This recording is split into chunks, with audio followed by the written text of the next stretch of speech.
Today is Friday, August 7th, 2020. Coming up on Roland Martin Unfiltered, it's past time to get organized to make sure our votes get counted in November. We'll talk about addressing voter and census suppression. The jobs report was released today, and once again, African Americans are at the bottom of the recovery effort. We'll break it down. A disproportionate number of Black and Latino children are dying from COVID-19. We'll talk with a pediatric specialist about why. A man sentenced to life in prison in Louisiana for selling $30 worth of marijuana now will go free. We'll tell you his story. Oprah is demanding justice for those who killed Breonna Taylor. She has put up 26 billboards all across Louisville. And a Virginia man has pleaded guilty to threatening to burn down a Black church. In victory for another young progressive running against an establishment candidate, this time in Tennessee. Folks, wait until I tell you how much money she raised compared to him. And UCLA is considering terminating 2 scholarships connected with a Confederate heritage group. And we'll talk about the Navy SEALs suspending their support of the National Navy SEAL Museum over a video that went viral involving Colin Kaepernick. Plus, we have a new batch of anti-Trump ads. Oh, wait till we show you these doozies. It's time to bring the funk on Roland Martin Unfiltered. Let's go. He's got it. Whatever the biz, he's on it. Whatever it is, he's got the scoop, the fact, the find. And when it breaks, he's right on time and it's rolling. Best believe he's knowing. Putting it down from sports to news to politics. With entertainment just for kicks, he's rolling. It's on go, roll, y'all. It's Roland Martin, yeah. Rolling with Roland now. He's funk, he's fresh, he's real, the best, you know he's Roland Martin now.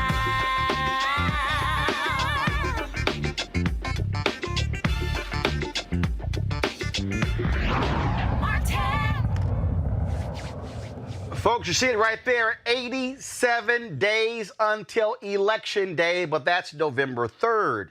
Remember, we have deadlines coming up when it comes to voter registration, when it comes to getting your ballots, when it comes to early voting.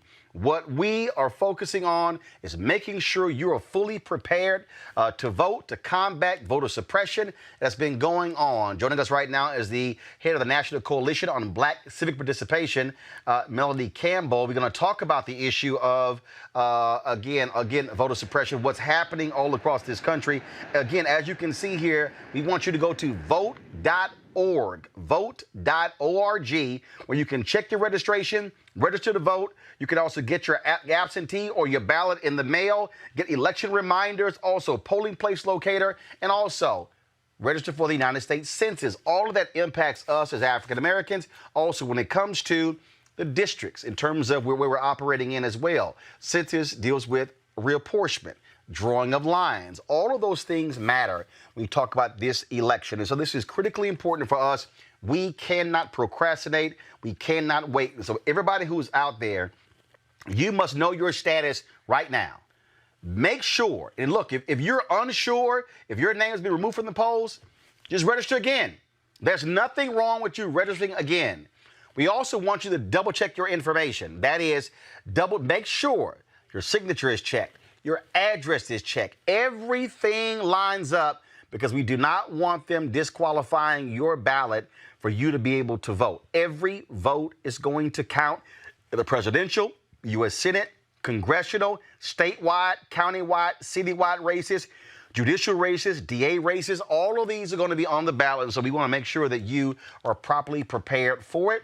Rob Richardson is host of the Disruption Now podcast. Derek Holly, president, Reaching America, and political analyst. Dr. Deambe Carter, Howard University Department of Political Science. In a moment, we're going to have Melanie Campbell on. Dr. Carter, I want to go to you. Again, what we're talking about here is being fully prepared, because we see the games that have been going on. Remember, in Ohio, this white guy took it all the way to the Supreme Court, and the conservative Supreme Court ruled that Ohio could indeed purge folks from the rolls because he had not voted in several elections. And so somebody may think out there that, hey, I'm still registered. No, I keep saying, and I don't even try, I keep saying register every year so there are no excuses. Well, absolutely. I think what a lot of people forget is that you have to be vigilant about your registration. If you lived in my former state of North Carolina, your registration could be challenged by a neighbor, and you would never know because they don't forward that kind of information to a new address or something like that. So I would say to anybody, registration is something that you have to do often. And it never hurts, double check it, triple check it. As you said, in most places, you can go to your state board of elections online, on your phone, anywhere, to double check to make sure, like you said, that all of your information is correct, that they have the right address. If you're trying to get clarity, you're not sure, call them. Right? It is their job to make sure. And like you said, Roland, there is no problem with registering again. That is not illegal. I think a lot of people get gun shy and are afraid because they think that if they try to register multiple times, that that'll be read as fraud and that they'll be in some type of trouble for, attempting a registration or something like that. And this is the way that suppression works many times, is a cooling effect. So it's not telling people that they can't register often. It's saying if you do try to register and your information isn't correct, this could be a felony. Well, I mean, that has a large a chilling effect on our communities, as we know, particularly for those who are returning citizens or those who may know others who've been incarcerated. Nobody wants to incur that. So a lot of people just say, well, I don't know, and I shouldn't do this again. But no, it is absolutely your right to figure out what your status is at any given time, and you can do that any day of the week you want to. Rob, you're there in Ohio, Rob. The case I'm referring to came out of Ohio. It went all the way to the Supreme Court. In Ohio, they want to be able to purge folks from the rolls. I still don't understand why in the hell you care if somebody did not vote in a couple of elections, but they might vote in the next one. But and then what happened after that? A number of states led by Republicans began to purge people, hundreds of thousands of people from the voting rolls. And we saw what happened in Georgia. Greg Palast, we've had him on the show, broke down how many of those folks who were purged in Atlanta, purged in Georgia, had done nothing wrong. They were actually still residents, still at those addresses. That's why you can't trust last year, re-register to make sure you're registered this year. Yeah, well, I can answer it to you. I can answer it very quickly why they're doing that. You have a party that has given up on trying to legislate. It's given up on trying to convince people. Instead, their whole focus is let's make up voter fraud. Voter fraud is a fraud. It does not exist. Essentially, you have a better chance of winning the lottery. So we can go out and win the lottery, and we have a better chance of doing that than getting away with voter fraud. It is made up. It's an attempt to have a talking point in order to suppress votes. But the only way to actually beat voter suppression is to great voter turnout. As you said, we have to be vigilant. We shouldn't have to be. Our rights should be guarded. Our rights should be protected.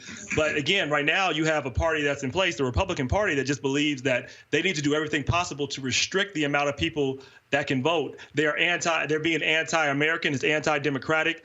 It's what you do when you don't have any good ideas. You just try to suppress people and take power. This whole notion is very interesting. I was reading a story in one of the magazines, Derek, where there was in Wisconsin, there was a state official, state Republican, and they were going back and forth. They kept yelling, voter fraud, voter fraud, voter fraud. And he kept saying, can y'all please show me the proof? And then he put his staff on it. And the staff went out and they found one example, and it was involving a Republican. And he was going, I'm sorry, what the hell is all this yelling of voter fraud? He said, you're offering anecdotal evidence. He said they offered nothing. And this was a Republican in the legislature who said, I'm sorry, we as a party can't sit here and yell voter fraud with no evidence. Donald Trump had that commission. And the most hilarious thing, he put Chris Kobach over the commission demanding voter information from state secretaries of state. And what's crazy is he was head of the commission, and he, as the Secretary of State in Kansas, wouldn't even turn over his own information, but criticize others. And so you keep hearing, and Trump keeps hollering, voter fraud, but there virtually is no voter fraud in America.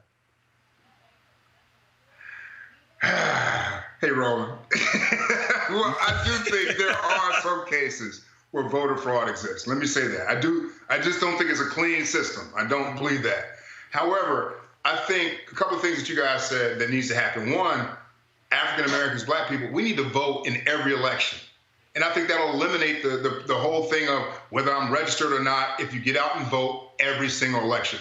Because for whatever reason, we have this theory in our minds that local elections don't mean as much as a presidential election, so we don't go out and vote until every 4 years. We need to get that notion out of our heads, and we need to vote in every election.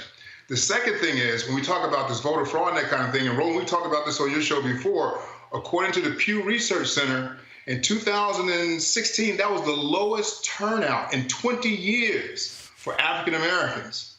And so you can't win an election if you don't get out and vote.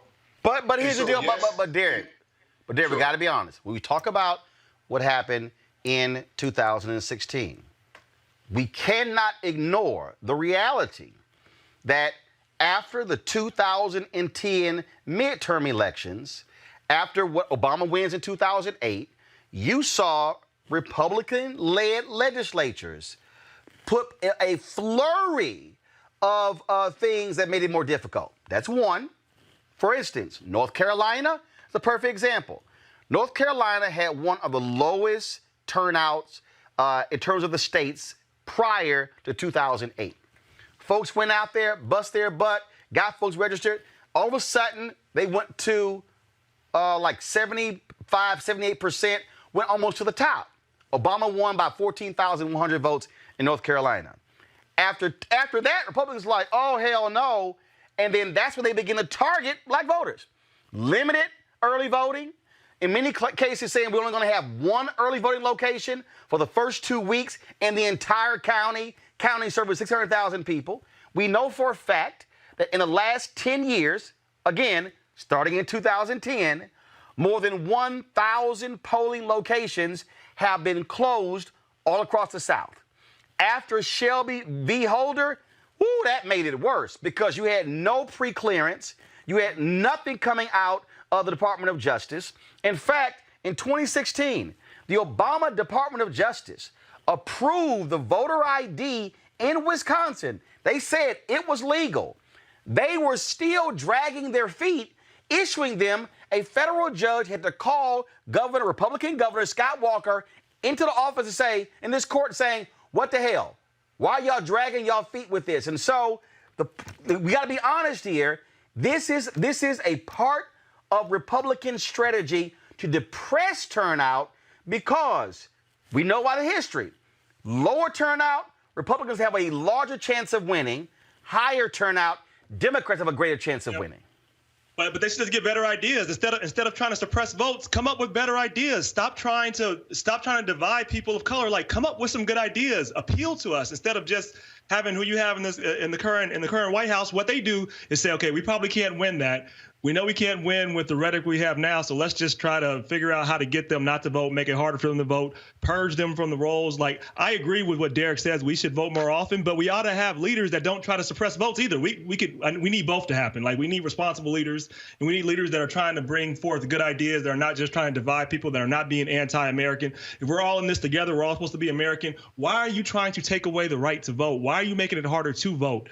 I mean, you're doing that because you don't believe in the power of your own ideas. It's weakness. It's a lack of leadership. All that's true. I'm not disagreeing with anything that you said, y'all saying, but all of that could go away and be eliminated if folks get their butts out and vote. You wouldn't have to worry about the voter suppression, and you wouldn't have to worry about being purged if you got out and voted. But Derek, hold on. Get out to vote, and people recognize that, which is why they're consolidating voting location. That's what I just said. Polling locations and stuff like that. And we know that exists. Back in 2016, was it 18? They did shut down election places in Georgia. I mean, they did it. But the bottom line is for the all that purging and stuff, if you get out and vote, you don't have to worry about being purged. Okay, no, that's not true. That's not true because and I want to bring in Melanie Campbell right here, National Coalition of Black Civic Participation. Perfect example, Melanie. We know for a fact that when you had Governor Scott in Florida, they purged a number of people in Florida. When they went back and checked, those people had voted, they were eligible, had not moved. It was erroneous purging. Roland, I was listening in, having a little technical difficulties, so I heard some and some I didn't. But the bottom line is, you have it right when you laid it out. Voter suppression for the Republican Party, this is just a fact, I'm not being partisan, it's their strategy for victory. And so the reality is, even in the 2018 election in Georgia, we know what happened when you had a Secretary of State who actually, before he even got on the ballot, had already started purging voters. It's part of a strategy.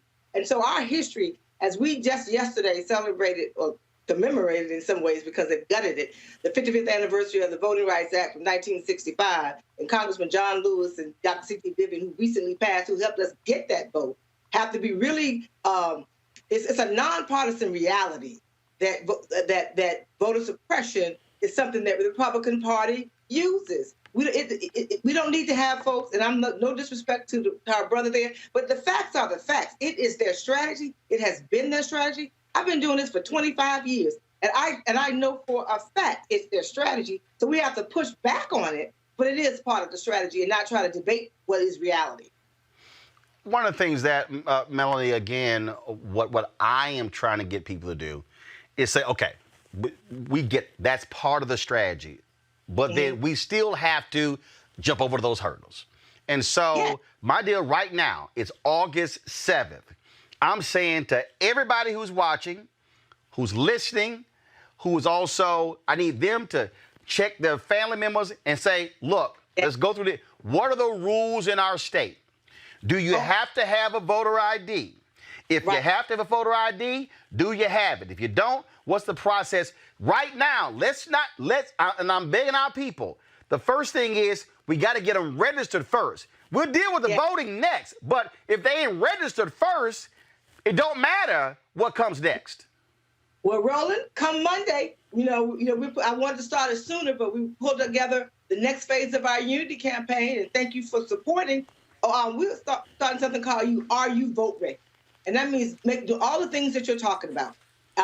Make sure that you're registered to vote. If you voted every last election, check your voter registration status now while we have time. Make sure if you want to, a lot of us are afraid to, but we got to really encourage our folks to use the early voting process through absentee balloting and mail-in ballots where you can. And if you just can't do that, then get ready to vote. So are you vote ready is what we have to be. We have to ask our family and our friends, are you vote ready? Hey, check my own self. I got a ballot in the mail here in the state of Virginia, Commonwealth of Virginia, that I got to double check this application because the Virginia League of Women Voters said there's some false mail-ins going out to get people to fill out these applications. And guess what? Black households. So we really have to get ready in a whole different way because we also have to make sure that we can vote safely, right? There's another shortage. We need poll workers and poll monitors.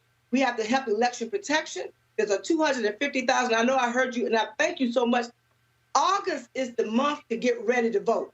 So Monday we'll be launching this with several of our national organizations working together and our state leaders across the state, across the country, and asking everybody just take care of your household, take care of your friends and your neighbors, and we're going to turn out, and I think we still can overperform, if you will, for this election, because we already know what's at stake. Our lives are at stake. Our children's lives are at stake. And so we have to be vote ready. So we say, are you ready to vote? And if you're not, get ready. And so when we talk about, again, that idea of being, are you vote ready? I mean, it's and I need people to understand, Melody, is that just because you might have a relative who's in Mississippi and you live in Virginia or you live in North Carolina or you live in Missouri, it doesn't mean what applies in your state applies in their state. Exactly. And that's why we partnered with vote.org and Power the Polls.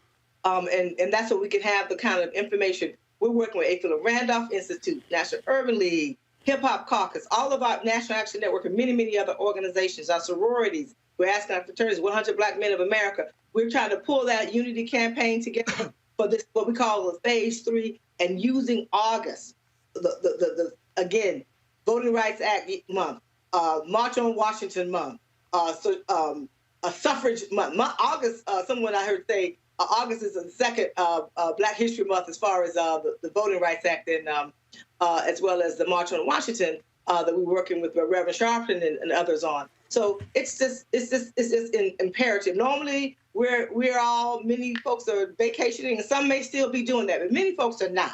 So it's an opportunity to take the time to get ready to vote, because really, Roland, the voting starts beginning of September in many states. Absentee ballots and vote by mail, that process starts. So we have the month of September, October up through November 3rd to really vote. But we have to make sure that, again, get ready to vote. Are you vote ready is the key. All right, Melody Campbell, we certainly appreciate it. Thank you so very much. Thank you so much. All right, folks. Again, so as we talk about that, so I want you to, again, go to vote.org. You can go to vote.org. You can check all of your information. You can check everything there. Go ahead and show it again. You see right there, 87 days, 6 hours, 32 minutes, 19 seconds until Election Day. But you don't have to wait. We must be in position to vote when it comes to this election. And also keep in mind, we talk about, even if you're going to vote by mail, let's say you don't want to put your application in through the mail system. You want to ensure, well, you get a check to make sure in your state, in your county, they have drop-off locations where you can physically drop off your mail-in ballot. And so we're going to be providing you all the information. So, for instance, we're going to be getting you, beginning on Monday, the registration deadline for every single state. We're going to do that. And then after we get past the registration deadline, then we're going to tell you exactly what are the deadlines when it comes to mail-in ballots. We're going to tell you the deadlines when it comes to when does early voting start in each one of these states, because we must be fully prepared and engaged in this election. One of the big issues that will take place in the election is the economy. Today, the monthly jobs report came out, and the economy added 1.8 million jobs in July, a sharp slowdown from June, and a small step for an economy that's still down 12.9 million jobs as a result of the coronavirus pandemic. Now, the unemployment rate fell in all demographic groups, but remains the highest by far for black workers at 14.6%. Rob, actually, I'm going to start with you, Rob. I'll bring my guest on in a second. The Trump folks have sent an email out touting black numbers, but the reality is, if you study the numbers, under Obama, he leaves 7.2%. Then it drops down to 5.1%. And then all of a sudden it goes up to 17%. And now it dropped 2 points. But the reality is, for black people, these numbers right here show what happens when you have a major impact like a recession or a pandemic. Black people get hurt more than anybody else. Yeah.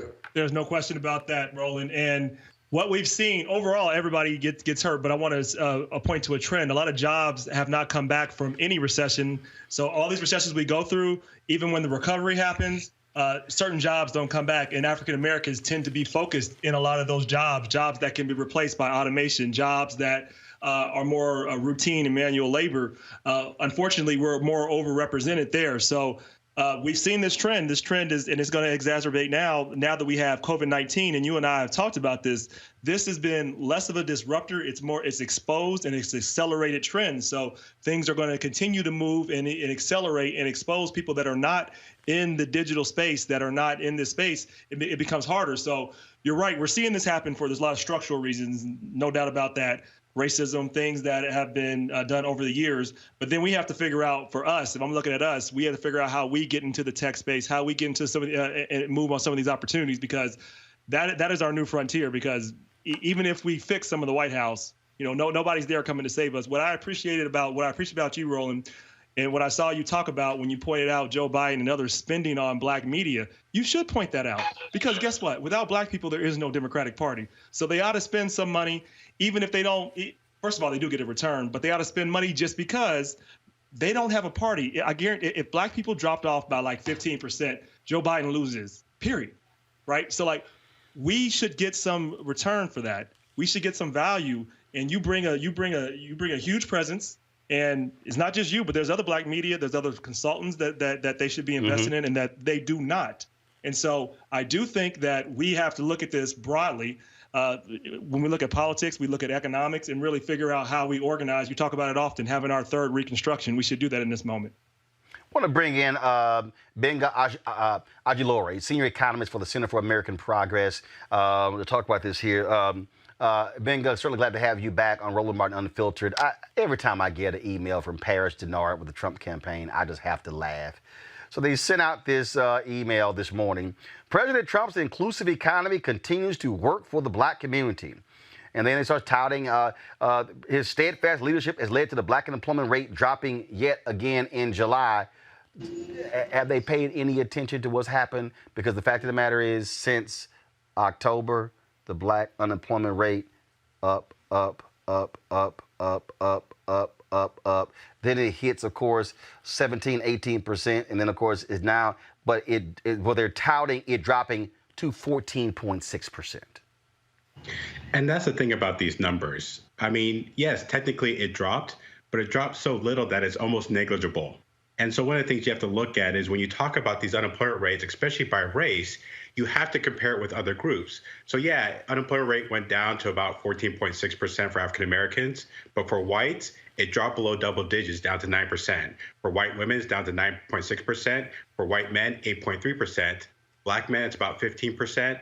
Black women, it's 14%. So is that something that you should tout? No, not at all.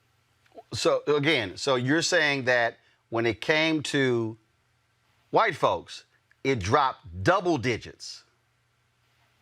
For us, no, drop down to single digits. It dropped out of double to single digits. Yes. And for us, it went from what to what? 15.3% to about 14%. So it's still double digits. It's still almost 15%. It's still historically high. So we haven't seen hold on. unemployment rates like that since Great Depression. So let's go back because I want people to understand numbers. So it was 15 point what? So 15.3%. 15.3, and it drops to 14.6. Yes. That's not even 1 point. No. Okay. It's basically flat. Wow. And they actually are touting that as something major. But I also want you to speak to this here because this is, again, I deal in truth. And the reality is this here. If the numbers were true, I'll say it. This is what Paris Denard said. Says Trump built the greatest economy for Black Americans with historic low unemployment once, and he's doing it again. Let's deal with that. Donald Trump did not build the greatest economy. The economic resurgence was in full swing when he was inaugurated, correct? That's correct. I mean, it started, so we had the Great Recession in 2008, and from that point on, unemployment's been going down. And in fact, it's actually the longest recovery on history. So he just inherited a great economy up until we had the pandemic hitting. But even if you want to talk about the great recovery, if you're talking about African Americans, it was double the whole time. So it's not like you could make that argument if the gap closed, but the gap didn't close. The gap still was double each time. And so we're seeing that again, that after this, it's going down, but the gap between Black and white unemployment rates are starting to increase once again. Well, and the point I'm also making with that is, when you talk about that number, it was very high, obviously because of what took place under President George W. Bush. Obama inherits that. That Black unemployment is very high, March 2010, that particular number. But by the time he leaves, it's down to 7.7, almost 12 points knocked off. Trump comes in, it goes down to 5.1, down 2 points. So this whole idea that Donald Trump is the reason for Black unemployment being so well, it's clear. It dropped almost 12 points under Obama, and it's only been down 2 points under Trump, and that they went down the 2 points by 5.1, and now it's back up to 14. So really, under Donald Trump, since he has been president, Black unemployment has actually doubled since he got inaugurated. Yeah, you can make that argument. Because the numbers are numbers. He came in, it was 7.7. Today it's 14.6. I guess where I went to school, that's like that's the times 2. Just saying. Right. And the other thing is there's nothing policy-wise that the administration can point to that says that it actually made it good for them. The only fiscal policy that they did was the tax cut, which doesn't help Black people. It only helps wealthy white people. And now you look at some of the policies now, there's nothing being done to handle this public health crisis. We had the CARES Act back in March, haven't seen anything since. The House passed the HEROES Act on May 15th. We're almost 2, maybe 3 months in, and we still haven't seen anything. And we still have these double-digit unemployment rates for African Americans, for Latinx populations, for Asians. Only people that have anything unemployment rate below 10% are white people. Wow. All right, Doc, I appreciate it. Thank you so very much for joining us. Go back to my panel here. So, Derek, when you hear again Paris sent out these statements, how Trump built this economy, even that's BS. He did not build. He was literally handed an economy that was surging for a number of months before he even got in.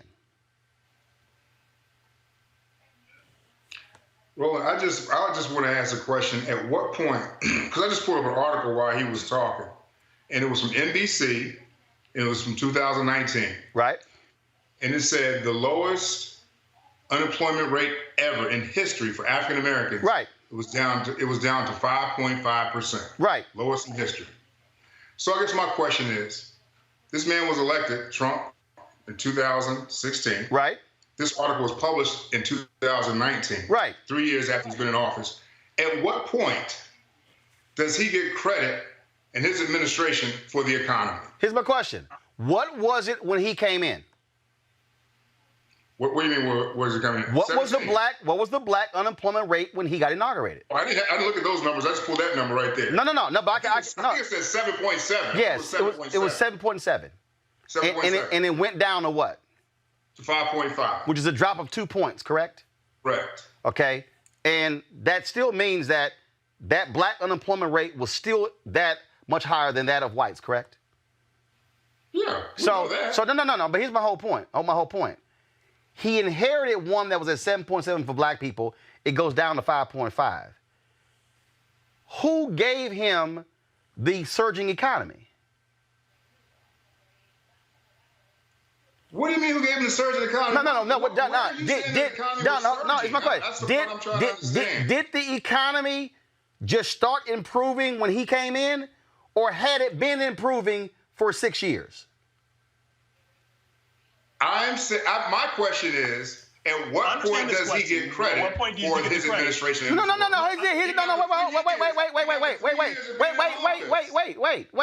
Wait. Hold up. Wait. 1 second. Did the unemployment rate go down to the lowest document in history under Trump? Did that happen? That is correct. What is it now?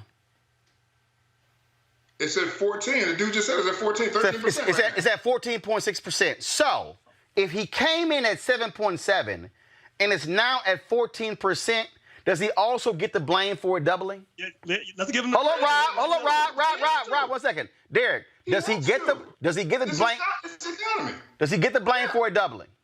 Absolutely. Okay. Rob, go ahead. No, that was my point. I was going to give Trump all the credit. He inherited a good economy and has managed to destroy it. So yes, I give him the credit. This is his economy. He's running away with it. I don't think it's the right statement to say he destroyed it. He destroyed it. He definitely did. Hold on, I'm going to tell you why he did. Because he decided to deal with the COVID-19 as something that wasn't real. He didn't have a coordinated response. He didn't have a strong response in terms of actually focusing on making sure we were supporting people, supporting workers. All of it was a game to him. And so a lot of damage happened. So yes, he is the leader.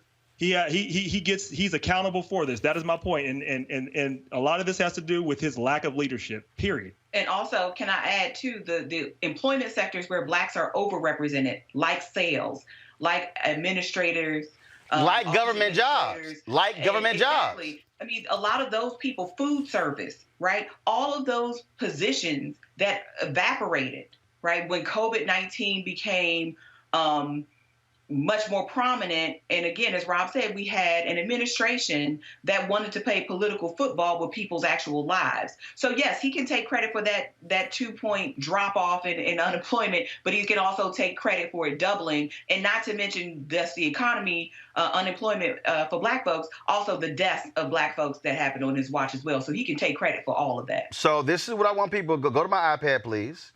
I just want people to see this particular chart right here. This is the chart right here, okay? I'm going to scroll over if I can, and you will see in this chart right down here, it goes January 2009, 12.7, going up 13.7. It went all the way up. This is black. It went all the way up to 16.8. And then it goes back up to 15. Then all of a sudden, y'all see. I want everybody to see this right here. I want everybody to see. Let me do right here. I want everybody to see what that number looks like, because let me go ahead and reset it, because I want y'all to see. This is important. Y'all see right over here. This here. These are the Obama years. Down, down, down, down, down, and then all of a sudden you get to 17, okay? These are the beginning of the Trump years. You see that big-ass line that jumped up? That right there, Trump also has to accept. And that's the thing. They don't want to accept that part. That's the thing, Derek. Here's the deal. If you're gonna accept the good, you gotta accept the bad.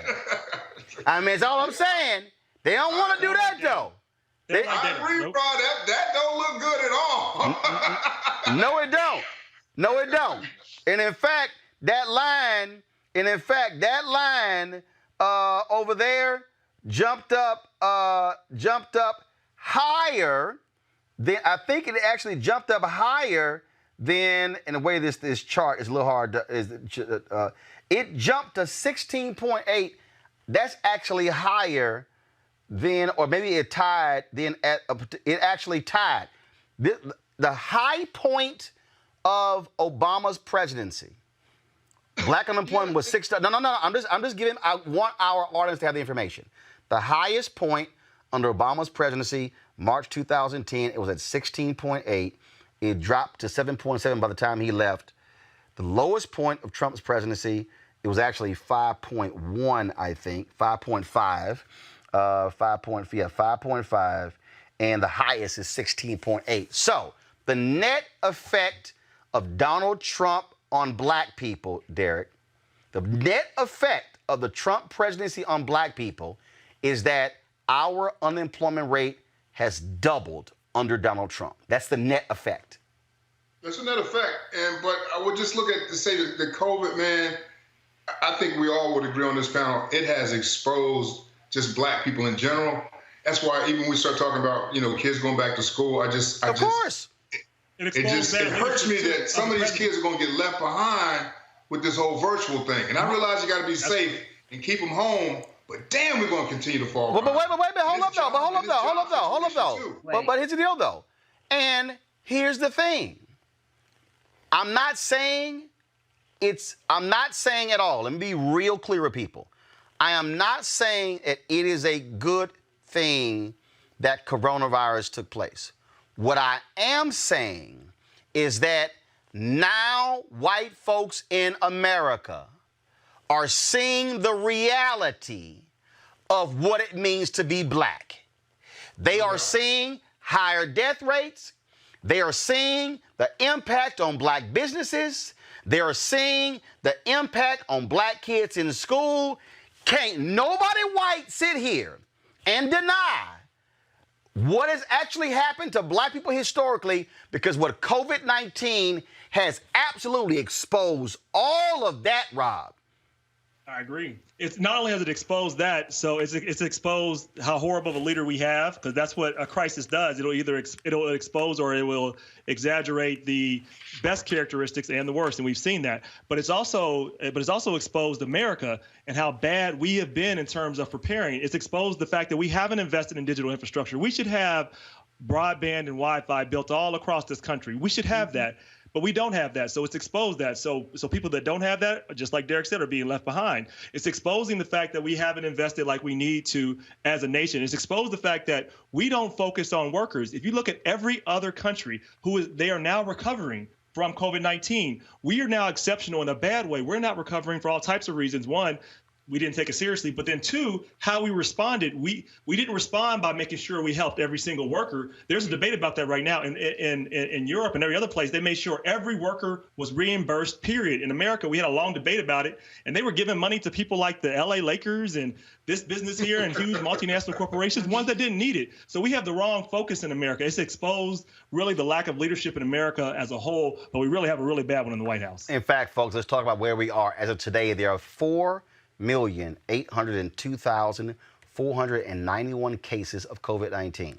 53,685 of those cases are new. 157,631. Actually, we've now crossed 160,000 deaths.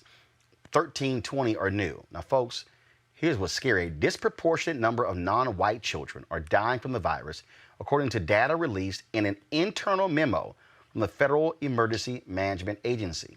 Nationwide, the number of COVID-19 cases among people under the age of 18 from March 1st to August 3rd were 40% Hispanic, 34% white, 40% Hispanic, 34% black, 19%, actually, of those numbers, I got 40% Hispanic, 34% white, 19% black. I think those numbers are reversed. We need to double check that. The ethnicity breakdown of those patients who died from the disease. Okay, this is who died. Okay, so the first number were those who are under the age of 18 diagnosed. 40% Hispanic, 34% white, 19% black. Those diagnosed. Now, those who have died, 38% Hispanic, 34% black, 25% white. That means that among Hispanics, 40% diagnosed of the deaths, 38% Hispanic. Of those who got it, 34% were white, yet 25% died who were white. So it was a drop. Black people, fewest number of black children diagnosed at 19%, 34% of black kids died. Joining me to talk about the crisis, Dr. Dan, first of all, Dan Fabui, a pediatric emergency medicine specialist in Maryland and an Obama administration biodefense appointee. Doc, glad to have you here, Dr. Fabui. This is, to look at these numbers and to see that white children, higher rate in terms of getting it, but the second highest rate who get it, but the lowest rate among those who die, and to see black children, the lowest number who diagnosed, but the second highest number who died. That is shocking. Yeah, thanks for having me, Roland.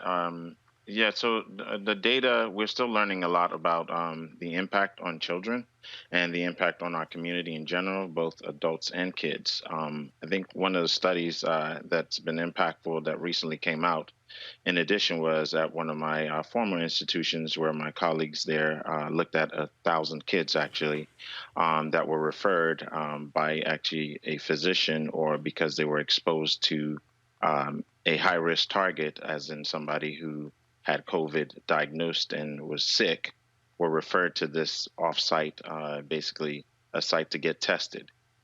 In that study, they actually found that approximately 1 out of every 5 patients actually that presented to that site in the District of Columbia, which represents the DMV area, actually had tested positive. Of those numbers that were looked at, of that 20%, when you break it down of those who were positive, you found that there was a discrepancy in terms of racial and socioeconomic disparity with regards to Hispanics having 6 times more likely to have a positive test as opposed to their white counterpart. And for African Americans, it was children was about 4 times as likely to have a positive test than their white counterpart. So this shows kind of what the discrepancy in the area is. And that doesn't mean that it's just the children. The same disparity data we found in adults. But this has now clarified the fact that we kind of knew this, but it has documented that there are some racial disparities, not just in the adult population, but now is affecting our children.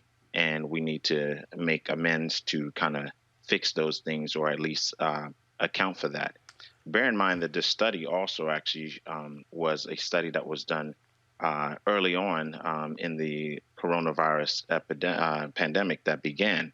So there were stricter rules in place at this time. So a doctor actually had to refer you to the site, or you had to have the guidelines which were out there, which was like you had a fever, cough, and exposure to somebody who was sick or recent travel. Now those guidelines have relaxed because it's widespread. So imagine if that test was done actually during this time period, we'd probably see a higher, even more prevalence incidence of that case. The other issue that we're looking at is obviously now all of a sudden school. And now we're talking about in an environment where parents, if the kids go back, parents can't control that. Parents can't, look, I have twin nieces, okay, 16 years old. And the reality is, my wife and I, we control who comes in our home. We control where they go. We control who they visit. We control everything about that. Once they leave our home and go back into the school, we can't control another kid wearing masks, whether they're washing, whether they actually practice social distancing. And now we got to completely trust that my nieces are going to say, hey, I need you to back up, social distance, whatever.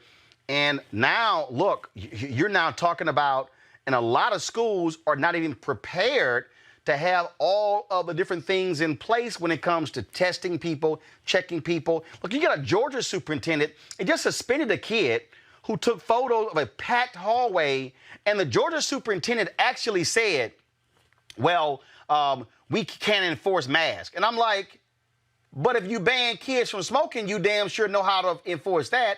If you ban, you know how to enforce dress codes, you know how to enforce hair length, all that. But you trying to tell me you can't enforce a mask? Come on.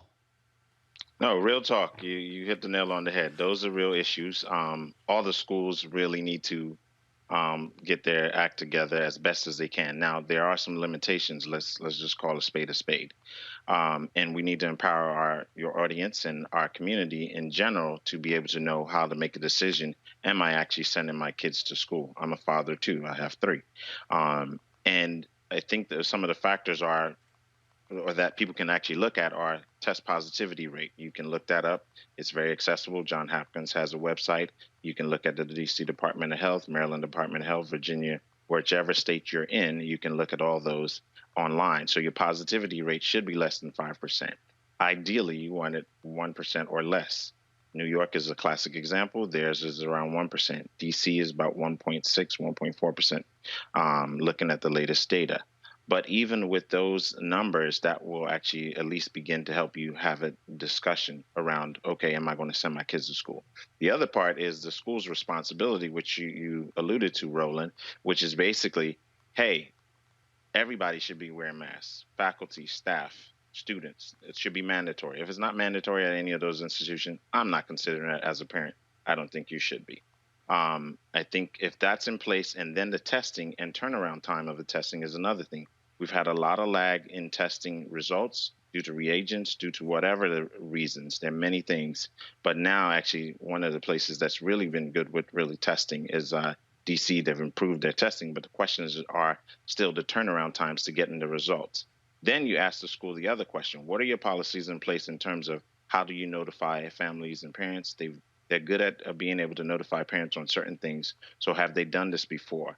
Not all administrators understand the pandemic. They're trying to digest all that information while they figure out what's going on with the children and all those things. But there are certain nuances. So do you have a public health or a health expert or specialist at the school that they've plugged in with, or with the local Department of Health or community Department of Health, and how they can send kids to get tested, or how that all works together? That has to be done. And then what happens when you have a positive case? Do you quarantine just that student? Do you send other kids home? Those things they need to answer and be able to have a plan that's solid in place. Dr. Dan Fabui, we certainly appreciate it, man. Thank you so very much. My pleasure. Dr. Carter, I want to go to you. You, of course, you professor, Howard University. Howard's plan is sort of this augmented plan. They're not going completely online. Talk about that again, how y'all are having to deal with this. And obviously, you're dealing with college students, you're dealing with adults. It's just a whole different ballgame when you talk about elementary kids, junior high school, and high school. Well, you would hope it would be a different story, but the truth is we're talking about young people who haven't seen each other for months, who want to be in contact, and you're not going to stop a bunch of college kids from congregating, having parties, and doing all of those things. And I think Howard just came out today with their new plan, which is going to be virtual for undergraduate students and non-residential. And I think that's important. I mean, we all recognize that universities have a desire to get back to normalcy, but these are not normal times. And certainly we want to be able to provide students with the best education possible. I would encourage people to not think of online as some sort of less good variety of teaching. It's just a different modality. Nonetheless, you have to think about the kids first, the students first. And if any of your conversation has an acceptable loss calculation as part of it, we've already failed as institutions of higher education. So I hope more institutions start thinking about these things and thinking about the health of the students, especially because we know that these are young adults. And as much as we want to police behavior, when we think about students with off-campus housing or even on an on-campus environment, we're not going to sit there and lock students away in their rooms and tell them they can't socialize or they can't go off campus and do whatever else they do. And I just think it's a really bad recipe for all the negative outcomes, because we know it only takes one student with a disease that's this highly infectious to make a whole campus community sick. And then it's not just the students. It's the staff that have to clean, right? It's the food service workers. It's all of the other folks who have to come in contact, faculty and others who come in contact with these folks. And this is, universities are just petri dishes and recipes for disaster. I think, what Howard has done and what some other institutions have done is put students over profit. And I know there are a lot of people who would like to be back on campus. They want the experience and they want all of that. But what is the point of opening an institution if you're killing the people that work there and killing the people that you're supposed to be there to provide this education for? And I think, moving to on campus, in-person classes is just a recipe for disaster. Look, this is a concern for every single parent, Derek, because look, you don't know. And again, if you talk about already inadequate resources compared from suburban districts to inner city school districts, you definitely about to see that right now when it comes to health. Absolutely. And, I sat a couple of weeks ago, I sat on a call for the school district for my son because I wanted to find out what they were doing and all that kind of stuff. And that's where I really found out what a lot of these different school systems were doing. And again, when you talk about those disadvantaged communities and some of these disadvantaged students, they need the FaceTime. However, given this COVID, we got to do virtual. So I'm dealing with a rising senior in high school, and then I have a daughter who's a rising junior who's part of the University of Maryland College system. And so she's going back in a couple of weeks. And so a lot of their classes are going to be virtual. They're going to do a combination of virtual and in class. So I'm a little leery of the whole thing, but as a parent, I don't know what we can do at this point. I got a niece who just went back to NC State. They're all full board, going straight ahead in terms of what they're doing down there.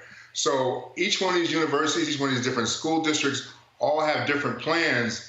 And I think the onus falls back on the parents in terms of what we feel comfortable with and where we feel comfortable sending our child at this point.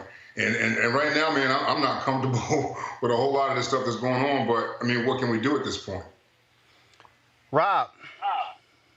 Yeah, I mean, we got here, and I have to remind everybody, because we have such poor leadership. Every other country has pretty much came back and responded. Back on the leadership. Because they dealt with a global pandemic that happens once in a century. And so they dealt with it. We decided that we weren't going to deal with it. We decided that we were going to have a state-specific approach, and Trump wasn't going to do anything. Everybody do their own thing. And some people just said, well, we're not going to do it. Some people took it seriously. Some didn't. And so we had we didn't have a coordinated response, and literally lives were lost. But here's the thing. You have all these folks talking about the economy. They've caused more damage to the economy because they had this half-ass opening that they shouldn't have opened. They opened too early. They didn't take precautions, and that did more damage to the economy because now people have less faith. And so when things actually do get safe, there's going to be a lag time, and that's all due to a lack of leadership. And so this is why it matters who's in office. It matters. I would say, Rob, a lot of that is opinion. A lot of people had to get back to work.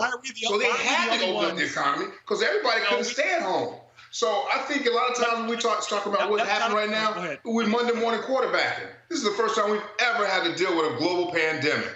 And so when you start talking about what this administration did and what they didn't do, we also have to remember when this thing kicked off in January and February, every network was carrying impeachment trials because they wanted to get Trump out of the office. And so I think a lot of people dropped the ball on this thing initially because we were focused on impeachment. Hold on a second.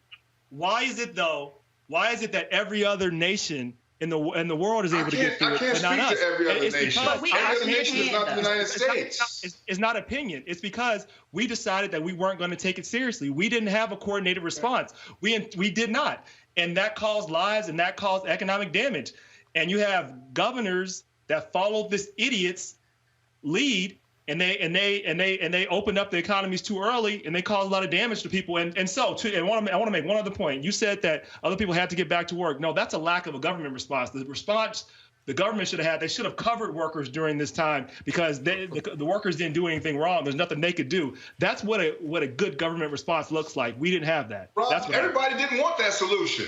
But that solution wasn't for everybody. Some people people want to get back to work. They say, Dr. Carter. No, I just think this idea that people don't want it. Who cares? This is a public health event. Who cares what people want? People don't want controls on their guns. People don't want to wear seatbelts. People don't want to do a lot of things that they do every single day. So this idea that we couldn't do anything other than what we did is nonsense. And now we're in a situation that if we've done what we were supposed to do in February, in March, in April, kids might be able to actually go back to school right now, and parents may actually feel a little more comfort in sending their children out into the world. Some of those same parents who work at those same institutions, because it's not just the kids going back to schools, it's the teachers, it's the school nurses, it's the lunch ladies, it's the counselors, it's the principals. It's a whole ecosystem inside of a school building every single day that makes that place go. So if we had done what we were supposed to do, and it would have been hard, nobody is not saying that it wouldn't be challenging, but it wouldn't be any more difficult or challenging than what we're facing right now, is potentially sending our kids off to get a fatal illness.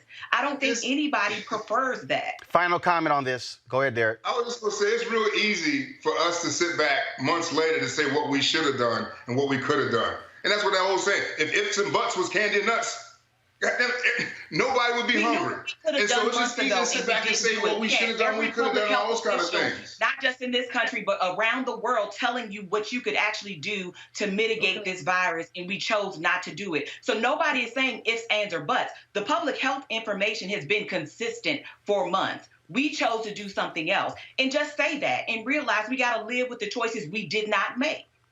All right, folks, let's go to our next story. We told you the other day about the story of a Louisiana black man who was going to be in prison for life for attempting to steal some hedge clippers.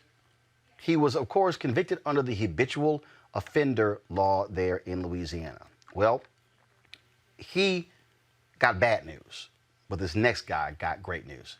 A Gulf War veteran, his name is Derek Harris, who was convicted for selling $30 worth of marijuana, has been resentenced to 9 years, which he has already served.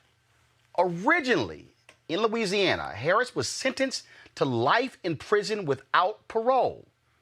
Earlier this year, Promise of Justice Initiative, led by Cormac Boyle, argued before the Louisiana Supreme Court that Harris's sentence was unconstitutional. Joining us right now is Cormac Boyle, staff attorney, the Promise of Justice Initiative. Cormac, how you doing? Hi, how are you doing?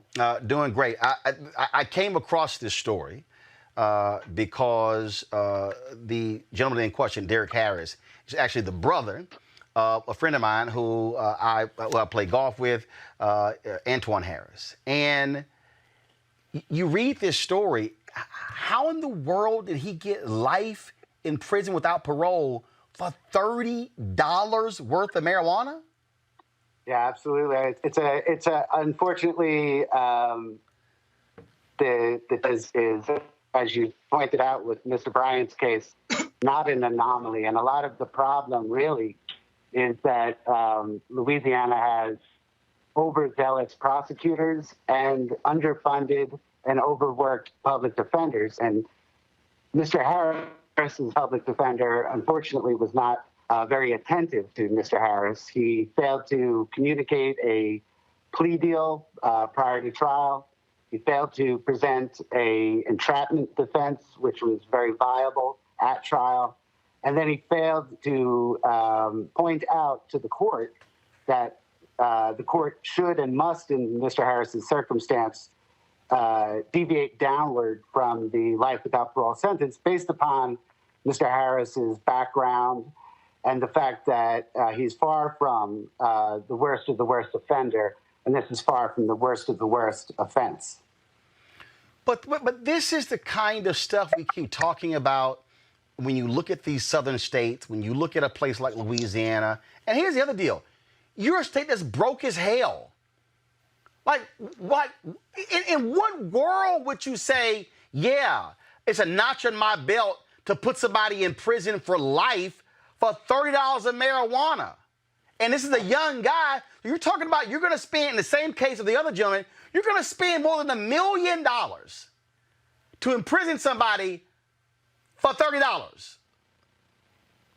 Absolutely. I mean, the law itself, the habitual offender law itself, is also disproportionately applied to Black people. We believe 80% of the people doing habitual offender sentences at Angola are African American. Something that our state really has to address. And I really don't think the government should have the right to use such a draconian law until it figures out how it can apply it in an equitable manner that is reasonable and not so destructive to our society. But still, but even when it comes to these laws, I frankly find these laws stupid and idiotic. I do. Because, first of all, if you committed a crime and you got sentenced, you serve your time for that crime. If you committed a second crime and got sentenced, you serve your time. What this law does, this law says, we're going to basically re-sentence you for all of your past transgressions, including this one. That, I don't understand how that is legal. Absolutely. When these laws started again gaining favor in the 90s, three strikes law, a lot of people did challenge it on the basis of it violating double jeopardy. No court has held that. But I absolutely agree. I mean, what we're doing is what we're not supposed to be doing. You're supposed to punish people for what they did, not who they are. And this law, I believe, goes into punishing people not for what they did, but for who they are, and ultimately is a repunishment of prior behavior. It is. What was Derek's response once y'all told him? When does he actually walk out? Sure. Well, Derek and I have been, talking about the possibilities for a while. When I told him, I think Derek, he has been treated so poorly that his level of optimism, I would say, is, he's a little shaky until he sees himself released. He's not going to believe it. And I understand that completely. It's our expectation that Derek will be released on Monday or possibly Tuesday. I'm going to be continuing to fight with the DOC over some odds and ends on time calculations. As soon as he is released, we will be there to pick him up. And when we can get things sorted out, get him over to his brother Antoine in Kentucky. You talked about, again, these laws and how they impact people of color. The fact that 80% of the people in Louisiana jails who have been designated under this law, 80% of those people are Black. 80% of those people are Black under this law. Yes. I mean, that's just astonishing, and it speaks to the racial disparity. Without a doubt. I mean, I think you have a system which you can't argue that it's not racist when it's so unevenly applied, and part of that is because in Louisiana, as in many states, poor people and particularly African-American people are over-policed. And when you're over-policed, you're going to get arrested, you're going to get convicted, and they're going to, put all these convictions together and give you an enormous sentence, like a life sentence. And, it's completely untethered from a practical purpose. Cormac Boyle, we appreciate all of your work on this. Also, folks, there's a GoFundMe that's been set up to help Derek reestablish himself. Go to my iPad, please. It's under Bring Derek Harris Home. The goal is to raise $10,000. They've raised thus far $650. If you go to GoFundMe.com, if you just simply type in Bringing Derek Harris Home, he is a veteran. He is a veteran, and he served during the Gulf War, folks. So you go to GoFundMe, and if you want to assist, please do so. Cormac Boyle, thanks a lot. Thank you very much. I really appreciate it. Niambe, this is, you know, when you see stories like this, when people try to suggest that those of us who talk about this unequal criminal justice system are wrong, this is a perfect example. In no way in the world, here we're now dealing with states in this nation where folks are making billions of dollars off of marijuana. In fact, the first payment in the state of Illinois when they made marijuana sales legal, the first month, $52 million in sales. This brother could have served life in prison for $30 of marijuana. Yeah, and you know what's really perverse is that now that this industry is a thing, because of this conviction, he will never be able to, say, work in that industry. And I think that's what's happened to a lot of people who've been ensnared in this criminal injustice system, for lack of a better word, which is some small indiscretion has made your whole life null and void. And so because we have so many private entities that are making money off of corrections and imprisonment, it makes it a much more attractive process than, you know, using some real discretion here and say, what's happening with this man? In this case, with Mr. Harris, I mean, he had PTSD after his military service. Let's address that. Instead, we condemn him to life imprisonment for essentially nothing, right? No one was hurt here. And I think this way in which we don't discern is really we're doing another kind of violence, right? We assume that those who commit crimes or whatever transgress against the public, that they're now outside of us. But I think when we start thinking of these people as citizens just like us, as people with communities and families, then it makes it easier to understand why these things are so unjust and why calls now for defunding the police and other things are reaching this fever pitch, because there were alternatives, right? If we had thought more critically about these kinds of laws to imprisonment. And I think when we are considering the moment we're in right now, we have ultimately got to rethink what we do with these prisons. And, you know, while some are calling for abolition of prisons, others are calling for the removal of private monies, for profit prisons. We have to think about that these are actual people there. And how we talk about these people, how we legislate about their lives matters, because one of the things, I mean, going back to this theme of the show, we certainly do count those who are in prison in the communities where they're being held for redistricting purposes, right? So prisoners are important for a lot of different kinds of people. And so some of these, say, more rural communities or communities that don't have as much population, prison makes sense for them because prisons have lots of bodies in them that they can use to be overrepresented in our national body. This here, Derek, is when, you know, people talk about obviously the First Step Act on the federal level, but the reality is this here.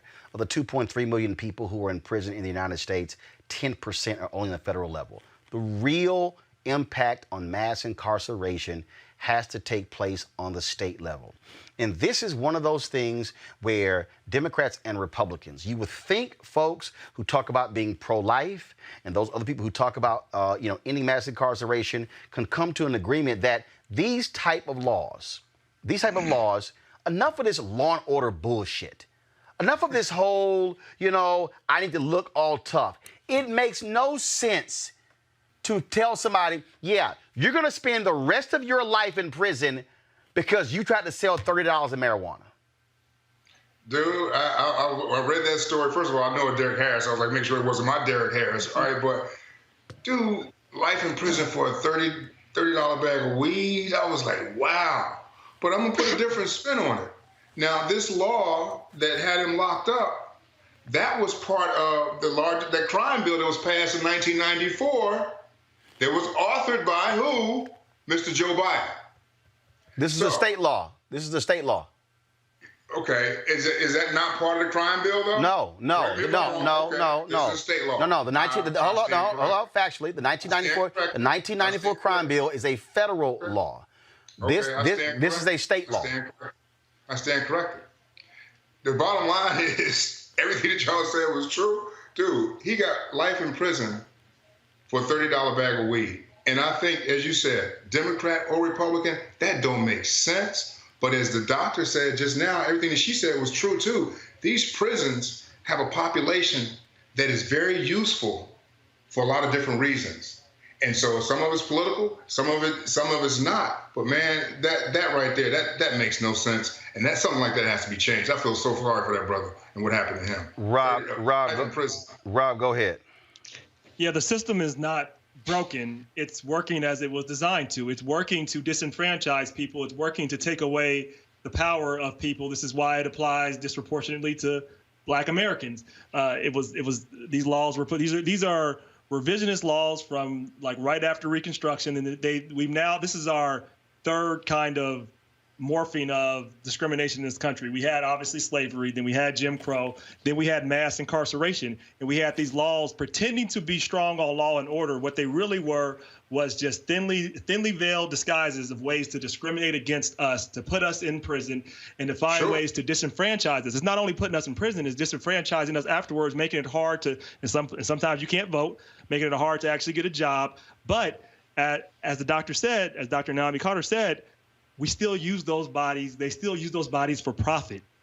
Yeah. Profits are made in prison. We still use those bodies for county representation, so people have power while taking away power from those communities. So these things are done strategically, and what we got to get people to understand is that, look, this is where Derek and I agree. Democrats and Republicans own this system together, and we have to make sure we fight that hard, and make sure that when we get people in power that say they back us, they need to do everything possible to dismantle this. And it will be hard for them to do that because we know how the power system is designed in this country. But again, if we as Democrats, people that are supporting Democrats, we need to hold them accountable. Republicans need to step up too because they say they believe in pro-life, they believe in justice. Hey, Republicans, make us work, make Democrats work for the vote. Go out and do this stuff. Instead, they don't do that. I would love to see a time when Republicans were actually championing these things, fighting for these things, and making folks have to question who do we align with, who do we support. I want to see that. We don't see it right now, though. Well, especially when you have people like Attorney General Bill Barr who say it's just so unfortunate that Roger Stone should have to go to prison. He's 67, first-time offender, and so let's just go ahead and give him a pardon or commutation, whatever the hell he got, but you don't see the same capacity for other people. I want to reach out to this here, the last item on this story. This is from theappeal.org. They cover a lot of criminal justice stuff. Under Louisiana's habitual offender statute, a district attorney can file to have a person's punishment enhanced based on their criminal history. In 2011, Bernard Noble was sentenced to 13 years in prison after he was arrested in New Orleans for possessing 2 marijuana joints because of prior drug convictions. Right. Noble served 7 years and was granted an early release in 2016.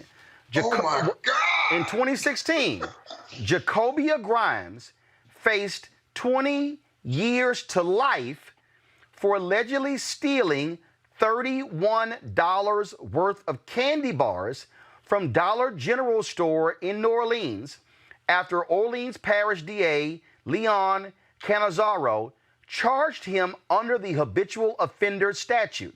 The case received national attention, and Grimes later entered a guilty plea in which he was sentenced to 2 years in prison. Y'all, he was sentenced to 2 years in prison for stealing $31 of candy. Now, for everybody watching, I need you to understand this is how voting comes in. Go back to the iPad.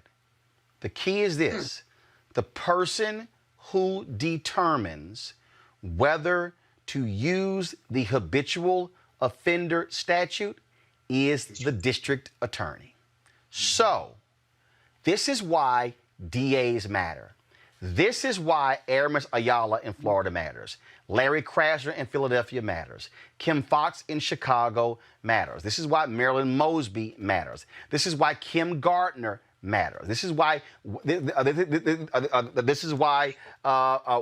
Wesley in St. Louis matters. When you have district attorneys who will sit there and say, okay, this is stupid. Because remember, y'all, the DA in Louisiana does not have to invoke this statute. They are choosing to invoke this statute. Yep. That is a huge, huge difference. And so I just want people to understand that. Now, here's the other deal. In 2018, they did have some reform of this deal. It actually was signed into law by Democratic Governor John Bill Edwards on June 15th, 2017. This says, under reform of the statute, a fourth offense resulted in a maximum of 20 years in prison. And so the law was changed. And so one of the things, so the reason Derek is getting out, and even the reason why the Louisiana Supreme Court heard the other case, was because they both petitioned to have their cases reviewed as a result of this particular law. Frankly, this reform still hasn't gone far enough, because I'm sorry, I don't care if somebody had 3 prior offenses. If you steal $31 in candy, you shouldn't be slapped with 20 years in prison. I got to go to commercial break. We come back, folks. We'll talk about viral ads. That's next on Roland Martin Unfiltered. You want to support Roland Martin Unfiltered?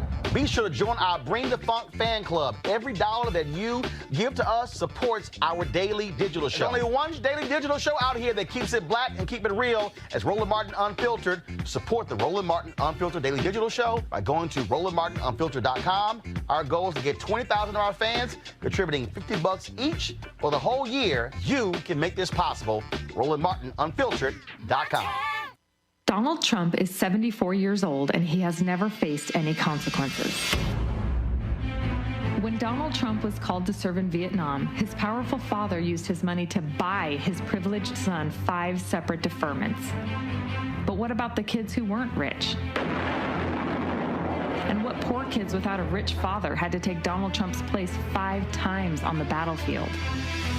When Donald Trump repeatedly lied to the American people about the coronavirus, I think that at some point that's going to sort of just disappear. Deliberately spreading lies that caused over 155,000 Americans to die agonizing deaths alone. Not one single doctor ever stood up in the White House briefing room and had the courage to say, do not listen to the president. He is lying to you. Instead, they praised him.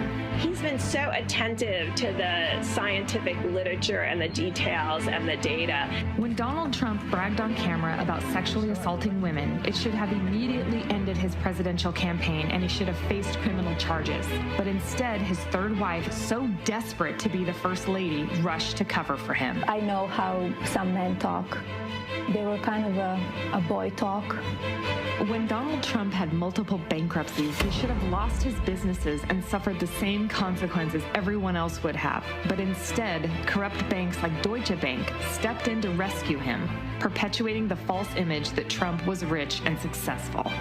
When Donald Trump cheated on his wife and had unprotected sex with porn stars, his daughter refused to even say it was wrong. I think it's a pretty inappropriate question to ask a daughter. When it was revealed that Vladimir Putin had put bounties on the heads of U.S. soldiers and that Donald Trump knew about it and did nothing to defend the United States, he should have been impeached and removed from office. But instead, his army of enablers defended him. Time and time again, people have stepped in and covered for Donald Trump. For 74 years, Donald Trump has gotten away with one crime after another. But on November 3rd, you can take away Donald Trump's power. And when he's not President Trump, he will have to face charges for the crimes he's committed. On November 3rd, you're the jury in the case of the people versus Donald Trump. It's up to you. Trump donors. Times are tough. After destroying the economy, The U.S. economy contracted a record-shattering 32.9% last quarter, causing massive death. More than 150,000 people have died of the coronavirus in the U.S. Trump is begging you for money. And begging. And begging. For money to support Don Jr.'s girlfriend and Eric's wife. His hotels. Ferraris for his campaign managers, golden toilets for Jared and Ivanka. He defrauded a cancer charity. He bankrupted casinos, his companies, a fake university, our country. Don't be Don's next con. Midas Touch is responsible for the content of this advertising. Governor confirming that coronavirus has arrived here. When we were stuck inside, we wondered, would we face the plague of gun violence again? Will we fear gathering in our schools and our churches again? Will we be shot for the color of our skin again? But a fight for justice forced us out to fill the empty streets. Black Americans are still being killed for being black in America. The pandemic hitting Black, Indigenous, and people of color disproportionately has only worsened the epidemic of gun violence in those same communities. Because it's clear the fight for racial justice is still on, and we won't live without it. In Colorado, he stood against hatred, but in Wisconsin, he carried a Confederate flag. In Arizona, she stood for her patients, but in Michigan, she carried a swastika. They bought guns in record numbers, but we took it to the streets. So when we leave our homes this time, will the people carrying weapons of war and banners of hatred decide our future again?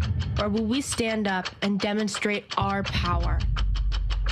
Our power means we demand all gun sales will be licensed. Our power means we demand weapons of war be banned for good. Our power means lawmakers must listen. Our power means we refuse to watch black people be murdered in the streets. Our power means we refuse to fear for our lives. We refuse to live without justice. It's our power, and we will use it.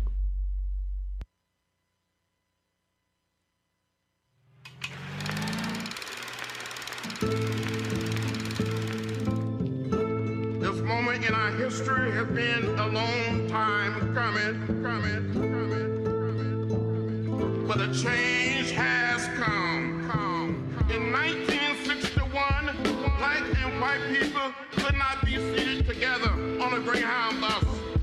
I first came to Washington to participate in the Freedom Ride. We were beaten and arrested and jailed, but we helped bring an end to segregation in public transportation.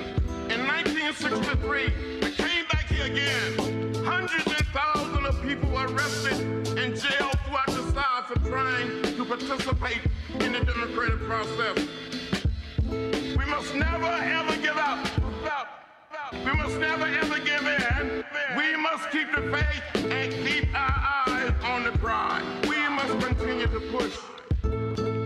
We must continue to work. We may have come here on different ships, but we all are in the same boat now. So it doesn't matter whether we're black or white, Latino, Asian American, or Native American, whether we are gay or straight, we're one people, we're one family, we all live in the same house, not just American house, but the world house, the world house.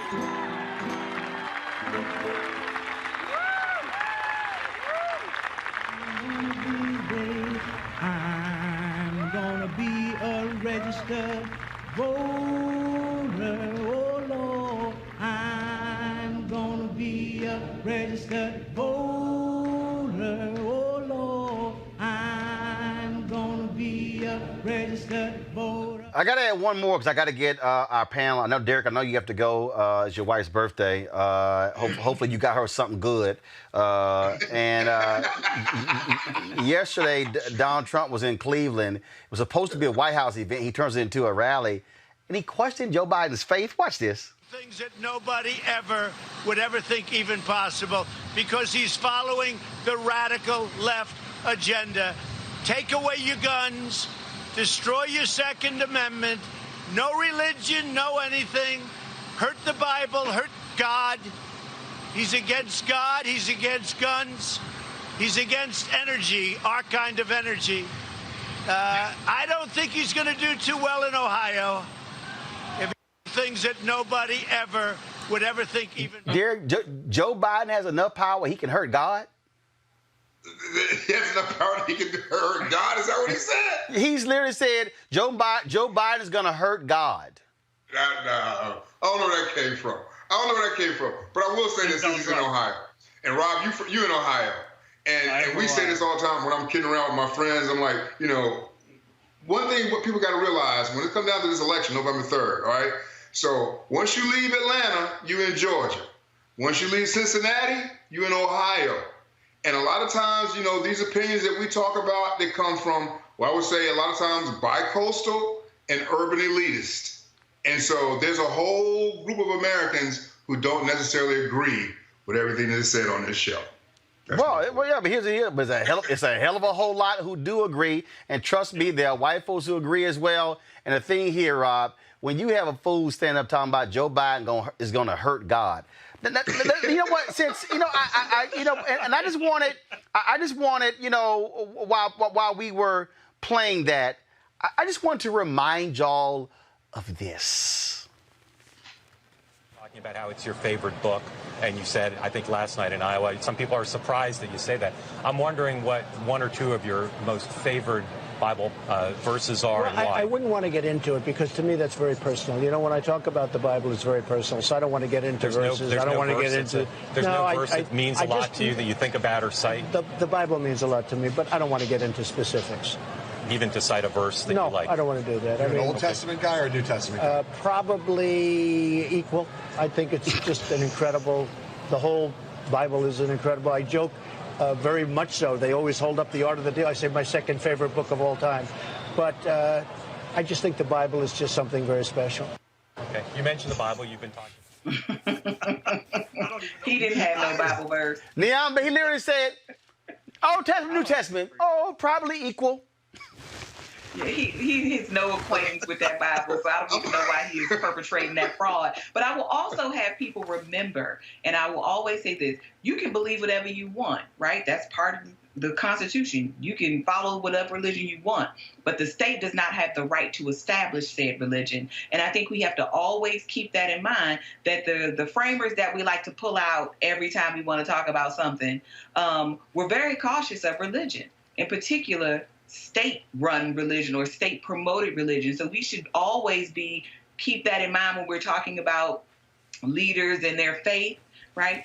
That there is a separation between those two things, and there ought to be, in the framers' minds at least. And I think for many people who are non-religious or who are non-Christian, right, that we don't actually want that to be a thing. And Donald Trump is about as religious as a box of hair. I just got Rob, but I got to play this one last one for you. And Derek, this is still so special for somebody who just loves and adores the Bible so much that they can't even talk about their favorite verse. This is probably why. Ask some of the folks, because I hear this is a major theme right here, but 2 Corinthians, right? 2 Corinthians 3:17, that's the whole ball game. Where the Spirit of the Lord, right? Where the Spirit of the Lord is, Anthony, there is liberty. And here there is Liberty College, but Liberty University, but it is so true. You know, when you think, and that's really, is that the one? Is that the one you like? I think that's the one you like, because I loved it. And it's so representative of what's taken place. But we are going to protect Christianity. And if you look what's going on throughout the world, you look at Syria. Ask some of the folks, because I hear this is a major theme right here, but 2 Corinthians, right? 2 Corinthians 3:17, that's the whole ball game. Rob, he literally told somebody, find me a Bible verse that got liberty in it. And this fool went up there and said 2 Corinthians. There's no church I've ever been to where they've ever said, brothers and sisters, could you please turn to 2 Corinthians chapter 3, verse 17. There's one Roland, the Trump of church of Trump. You know, that's his. He's got his own church apparently. Maybe he's going to start Trump Church after this, because if you want to protect Christianity, you need to get rid of Donald Trump. He's the biggest threat to Christianity we've ever seen. And this is what I want to say for all these folks that are Bible toting that are just behind Donald Trump, and they don't care that he's cheated on his wife. They don't care that he says he's assaulted women. They don't care that he cusses all the time. That tells me they don't care about everything they say that they do. So I don't want to hear it. When there's a Democratic president, they're going to say, oh, my gosh, they don't have morality. Like, you back Donald Trump. You no longer have credibility in telling me something about your religion. And so, like, they are selling out to me, people that are backing this man and just ignoring his moral failings, because they are clear and present for anybody to see. And Republicans, every Republican that's not in power sees that and says that, that's not looking for something from him, almost says that. People that don't have to depend on him. So he is actually doing more damage to Christianity, because people are saying, look, I'm a Christian, but I can see if people are like, if that's a Christian, that's something I don't want to be. If you're saying if that's the religion that he's following, like, I don't see what anything he stands for, locking up children, putting them away, having no empathy, having no sympathy. Like, none of those things align with the Bible. The Bible is about grace. The Bible is about love. Nobody in their right mind would use those words to describe Trump. You wouldn't use grace. You wouldn't use love. You would use none of those things if we're being honest about it. But instead, this tells me they have a higher value. It is not about religion. It's about something else. Derek, I know you got to go. I'm going to give you the final comment on this one. Somebody put this on Twitter. They said, well, 2 Corinthians is acceptable depending upon the way you preach. Watch this. 3:17. Hold on. 2 Corinthians 3:17. Instead of the conventional American way of 2 Corinthians 3:17.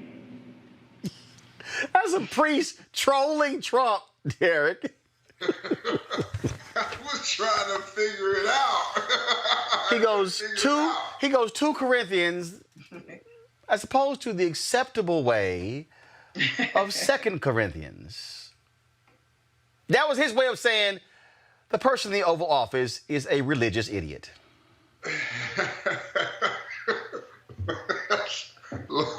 All this is that there are many interpretations of the Bible. No.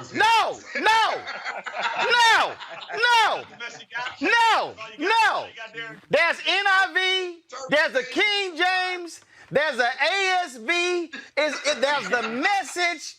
They're all, in every single one, it ain't 2 Corinthians. I don't know which version that was. I had to go look that one up, man. I don't know. You can do a drive-by a church and know it's not 2 Corinthians. I gotta look which version that came from, man. I can't speak on it. Derek, go on be with your wife for her birthday. Go on. Just sign it. Just cut it off like you did last week. Just go on. Go on. I'm out. I'll talk to you. Go on. Y'all go ahead and run that the Don Winslow film of Trump fake Christianity. Roll it. Y'all told me y'all had it, and how y'all not ready? I'm very pro-choice. And again, it may be a little bit of a New York background because there is some different attitude in different parts of the country. And, you know, I was raised in New York and grew up and work and everything else in New York City. But you would not ban it?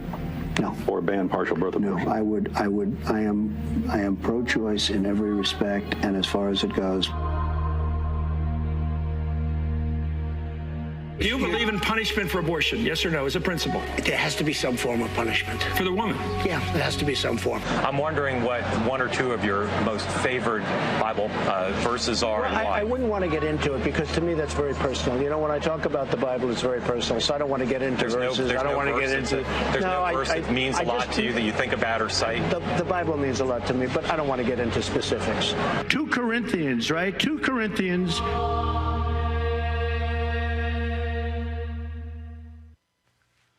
Y'all, Trump is a fake Christian. I mean, that hashtag is on the money right there, Dr. Carter. He a fake Christian. That little stunt he pulled, he didn't even know how to hold the Bible. This is how he looked. He just got an old used version. Anybody who has held a Bible, who hold it above their head, does not go. No. They hold the Bible. They know how to hold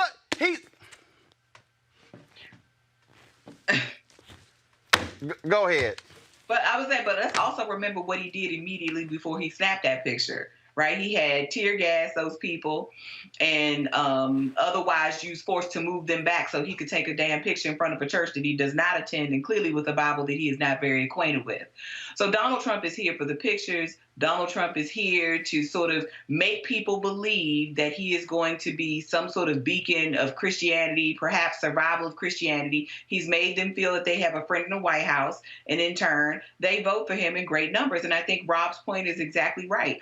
I don't want to hear about your moral high ground anymore. I don't want to hear about your Christian faith and your morality. This man is on tape talking about he was grabbing women by their private part, and nobody batted an eye. Right. And you got all these evangelicals to show up at that White House and put their hands on this man and pray over him as if. So I don't want to hear anything about his Christianity. I don't want to hear about the folks who supposedly support his Christianity, because if you can look at a man who does the things that he does, that says the things that he says, and creates the discord and the damage that he has created in this country, there are over 150,000 people dead right now that shouldn't be dead. But here's the deal, and here's the mistake, Rob, that I really believe progressives make. What progressives do, and I saw a segment earlier where Matt Schlapp was questioning Joe Biden's faith against Donna Brazile. And what he did was he only framed the issue of faith in politics within the prism of abortion. Yep. Angela Stanton tried that with me on Twitter the other day, and I just straight up just demolished her ass. Yep. And I said, because she was like, you're supporting a man who wants to fund Planned Parenthood.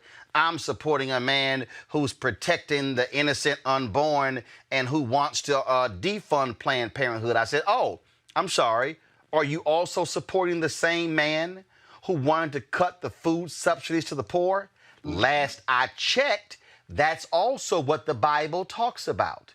I said, are you also supporting the man who actually had the children of folks who crossed the border snatched out of their hands, removed from them, sent those kids to other families, did not document what happened to those children? I said, is that also the Christian way of life? I said, if y'all want to have a discussion about Trump policies and Christianity, we can have that conversation. See, I have long said white right-wing conservatives and a few black folks who vote with them, they only want to define faith as two things: being against abortion and being against gay folk.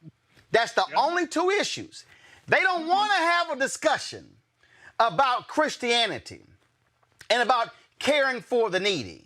They don't want to have a conversation about housing and the homeless and the poor. I said, how can you, Angela Stanton, support a man and you use Christianity as the basis of it when he wants to get rid of the Affordable Care Act, which is health care? I said, with no plan? But y'all don't want to talk about that part of Christianity. See, this is where I keep trying to tell progressives, stop falling for their okie doke. If y'all want to have a Christian conversation, a faith conversation. I remember when I was on CNN the night Obama was going with Rick Warren, and we were on the air, and they had Tony Perkins on, Family Research Council. They always want to pull Tony Perkins. And I told CNN, why every time y'all want to talk about faith, y'all always pull this white conservative evangelical out? So they had me against Tony Perkins. And he had the audacity, the unmitigated gall to bring up Reverend Wright he said, well, that's not what Christians are about. I said, I'm sorry, Tony. You want to have a Christian conversation? Last I checked, the real responsibility of Christians is to save souls. I said, you want to have a Sermon on the Mount conversation? Bruh, let's go. See, the real problem is that progressives who are of the faith, they go on TV and they speak more through the prism of their progressive views as opposed to the prism of their faith. And so my deal is here. I'm not a Republican or a Democrat. I'm not a conservative or a liberal. But I can tell you one thing, what I'm not going to do is let these white conservative evangelicals and these black folks like Angela Stanton, Alveda King, and others define faith solely as two issues. Y'all want a faith conversation? Bring it on. Come on. Because look, Trump, we talked about COVID exposing America, exposing our weaknesses. Trump has exposed Christians to me, some white Christians that say that they're Christians, they believe in these things, and clearly Trump does not. I mean, and clearly, if you listen to the words of Jesus, right, they don't align with anything Trump stands for. Jesus was a disruptor. He turned over tables within the church because they weren't doing what they were supposed to. They weren't looking out for the needy. How do you think he would feel about Trump sending kids over the border, letting them die? How do you think he would feel about taking away health care from people? How do you think he would feel about putting money ahead of the interest of people's health? I mean, Jesus is very clear on these things. And so, like, I am not afraid to have these conversations. And I do think people that are of the faith, we accept people that are not. But when it comes down to it, we can't be afraid to have a conversation. We can't be afraid to frame our values, and we can't let them frame it. Because if we do, then it looks like, oh, they're the Christians, but they're not. I ain't letting no white conservative evangelical talk to me about Trump when that man wouldn't even admit to paying off porn stars. I don't want to hear nothing from them about this man in faith when he actually said he saw no reason in his whole life where he had to ask God for grace and mercy. You can't find nobody. First of all, Jesus said, I died for your sins. This fool basically said, I ain't got no sins to confess. I'm good. Y'all, he's a fake Christian. Let me be as clear as possible. White conservative evangelicals don't give a damn about the Bible.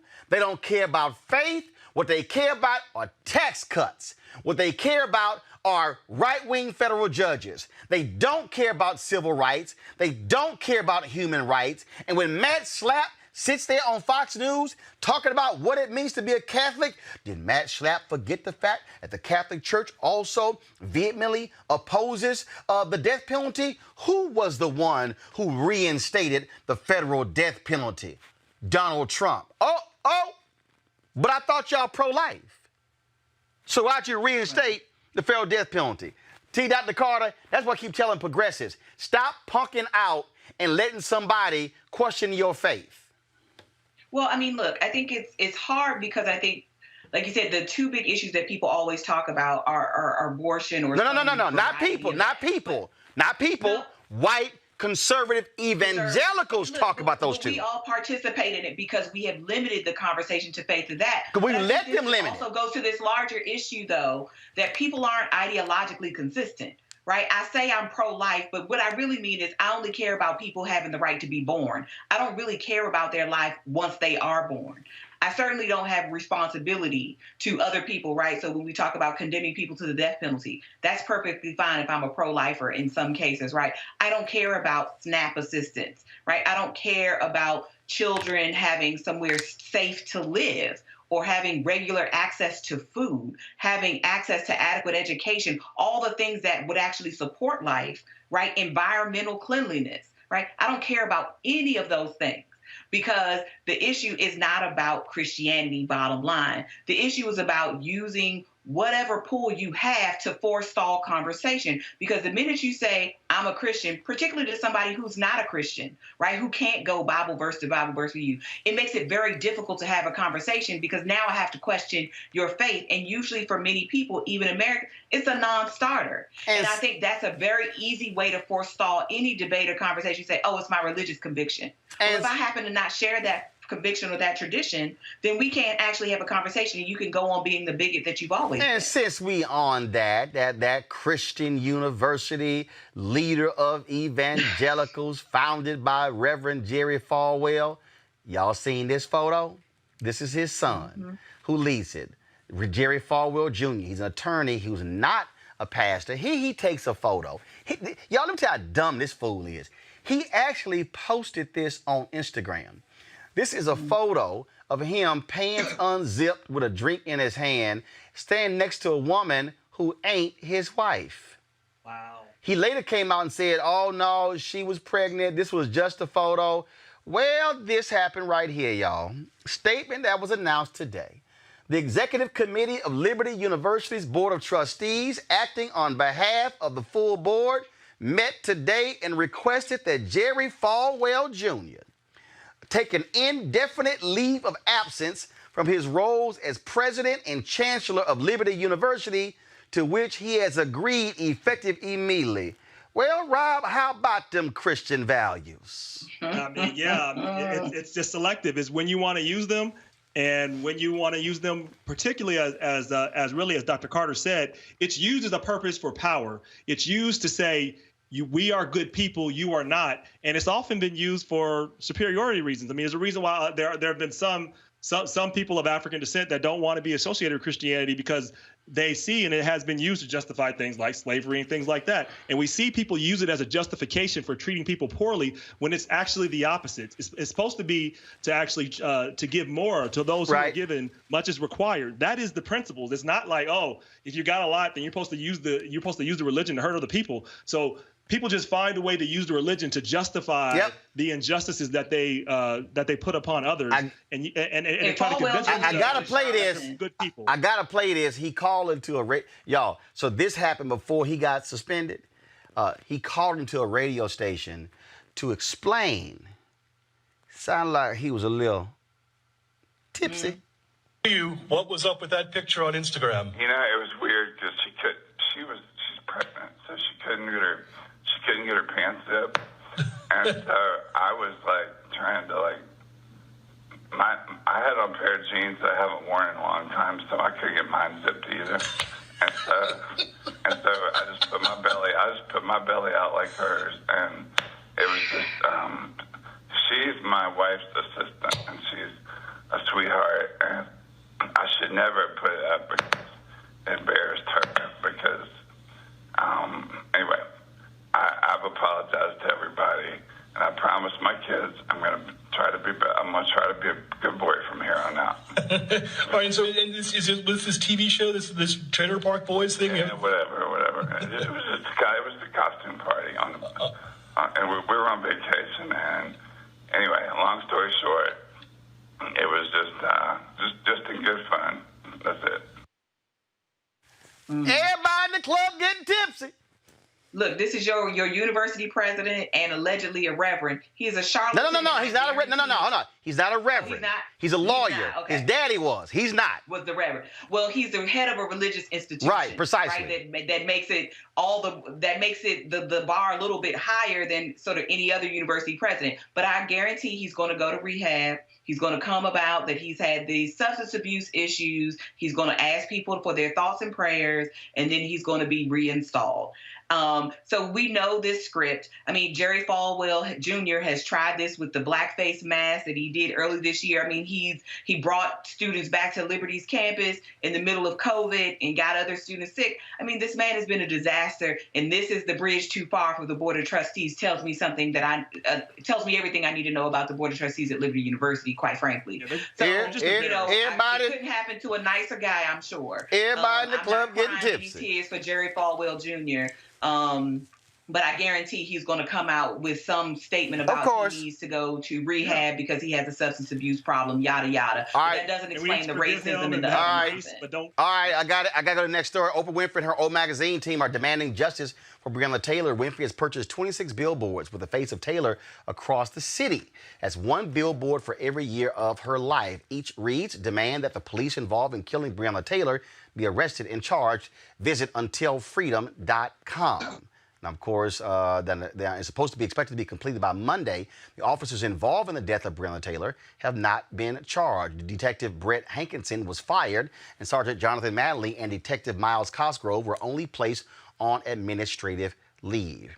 Folks, in Virginia, the Virginia man who threatened to burn down a black church has pled guilty. John Malcolm Bearswill is facing a maximum of 10 years in prison and a fine of $250,000. He called New Hope Baptist Church after they held a vigil for George Floyd. He made racially charged remarks and threatened to set the church on fire. He denied to police that he made the call, but records show that he did call the church from his mobile phone. You gotta realize, folks, you got some really dumb ass people. In another case of progressives taking on establishment political candidates, Memphis activist Marquita Bradshaw scored a shocking victory in the Democratic Senate primary in Tennessee on yesterday.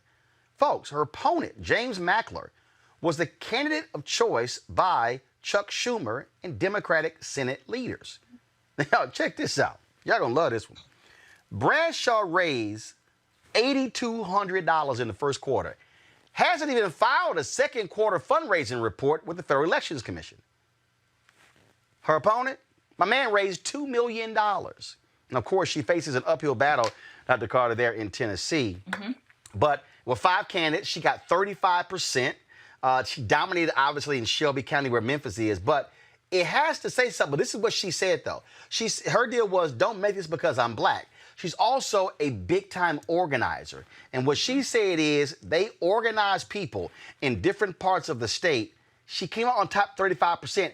The guy who Chuck Schumer, who they wanted, a former Army vet, he came in third.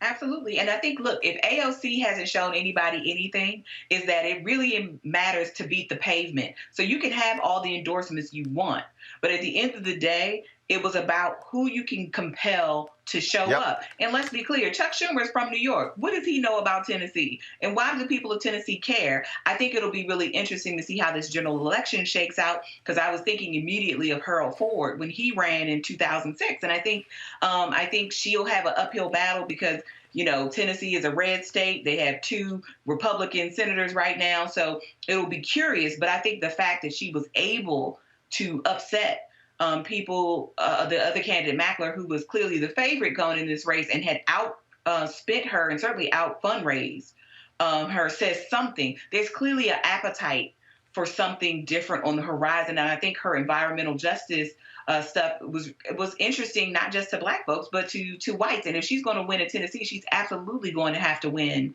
the whiter parts of the state. Here is a video of Marquita responding to her shocking win. It's time for us to move towards the future and lay racism to bed so we can move into the ingenuity and creativity that we all deserve as Americans working together. My name is Marquita Bradshaw, and I am the Democratic nominee. Yay! Right. We did it, girl. You did it, girl. No, we did it. This was not Marquita by herself. No. With less than $25,000, we beat $1 million budget because people lent their resources and worked their networks. Grassroots organizing, along with the proper budget, is going to flip this U.S. Senate seat and make history.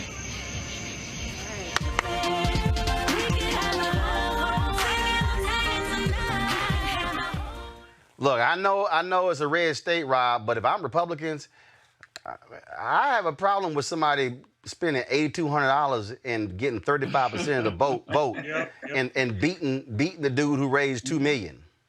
Yep, and now it tells you something too. When people say their vote doesn't matter, this is an example. They say there's too much money in politics. Some of that is true, but this shows you can overcome it. She had basically no money to millions of dollars, and she wiped the floor with him. And so we can take our democracy back. And even in these so-called red states, you know, Obama won Indiana, home of the KKK, in 2008. So like anything is possible if we're willing to come out, work, organize, and make sure our voices are heard. All right. Rob and Niambi, we appreciate it. Thanks so very much for joining us this week. Thank you. Thank you. All right, folks. Time for this brought to you by Ask Me.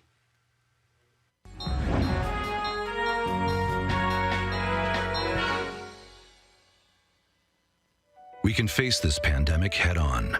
We can do what it takes to protect our families and our communities. Together, we can get our economy moving again, but not without the tools and resources we need to get the job done. To win this fight, it is going to take a public service army. Don't let Congress fire the frontline workers who can save us. Text FUND to 237263 to tell Congress to fund the front lines. All right, folks, we surely appreciate Ask Me for being a partner here on Roland Martin Unfiltered. All right, folks, it's time for us to go. Don't forget to support what we do by joining our Bring the Funk fan club. Let me give a shout out to, let's see here, Paul Patterson. You sent something, Paul? Let me see, check this out. Paul sent us a donation. What did Paul say?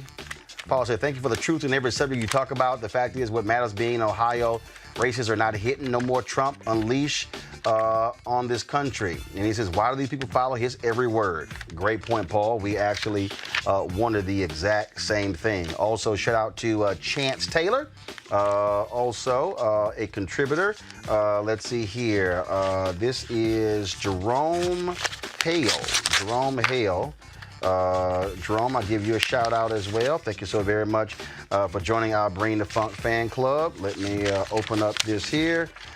This is Chandler Lowry. Chandler Lowry, we appreciate it. Chandler, thank you so very much. All of y'all, don't forget you can support us via Cash App, PayPal, or Venmo as well. And so we certainly appreciate that. Ralph Taylor, thanks a bunch. Please find the enclosed check for $50 to support the Bring the Funk fan club. Your organization gives a sorely needed voice to the black community. Although I may not always agree with your tactics, it seems I'm in good company sometimes. The dialogue that your shows engender is vitally necessary to address our issues. Well, guess what? That's what we're going to keep doing. Because, see, somebody got the swing on them, Ralph. And then I ain't afraid of none of them. I'm just letting you know right now. Shout out here to Ariana Neptune. Love your show. I have learned so much valuable information. Your guest content and history classes are excellent. Continue the good work. I have told my son and grandsons about your show. P.S. Your journalism skills are superb. Enjoy your show. We appreciate you supporting us as well. Just a couple of more folks before we go for the weekend here. Let's see here. Johnny Hill. Johnny Hill, thank you for joining our fan club. I'm going to see if there's one more note somewhere in here. You know, I read some of these notes on the air just to give y'all, you know, a sense of what people say about our show. Let's see here. Keep up the great work. This is Melvin Booker. Melvin Booker. I appreciate it, Melvin. Thanks a bunch. I got two uncles named Melvin. Let's see here. Let's see. Let me try to... Man, y'all got... When y'all put tape on the back, y'all make it hard for a brother to get in. All right, let's see here. We got a long letter here. Let's see here. Who is this from? This is from Chance Taylor. Let's see here. Mr. Martin, thank you for the platform informing black people. Could you bring more light on the writings of Dr. Gerald Horne? Trust me, we've got a couple of interviews with him coming about his book, and so we're going to have that up real soon. Again, folks, Cash App, $RM Unfiltered, PayPal.me/R Martin Unfiltered, Venmo.com/RM Unfiltered. You can go to RolandMartinUnfiltered.com, use the Square for a credit card. If you want to send in a money order, make it out to New Vision Media Inc. NU Vision Media Inc. 1625 K Street Northwest, Suite 400, Washington, D.C. 2006. If you mail a package to us, be sure to put my name on it along with New Vision Media, because I had an issue at the post office today because my business card has the show name, not my corporate name, New Vision Media. But luckily, the sister who was the supervisor there, she supports our show. She was like, yeah, That's Roland Martin. Give him the package. So we appreciate that. Thanks a bunch, folks. We always end the show rolling the list of our charter members. We had 10,600. Our goal is to have 20,000 of our fans supporting us, $50 each by the end of the year. If you're on YouTube, you can give right there. There are more than 2,400 of you watching right now. Y'all can give right there. Your dollars make all of this possible. Okay. All right, folks. I'm gonna see y'all on Monday. Enjoy the weekend.